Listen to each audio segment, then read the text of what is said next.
رسول اللہ صلی اللہ علیہ وسلم کی وفات کے بعد ثقیفہ بنو ساعدہ میں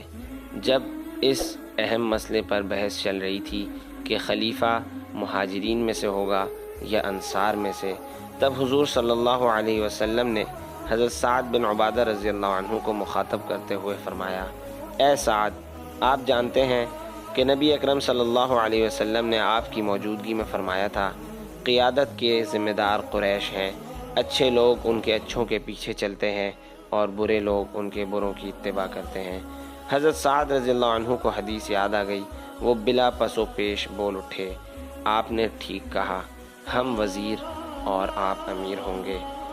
اچانک ایک انصاری پکار اٹھے: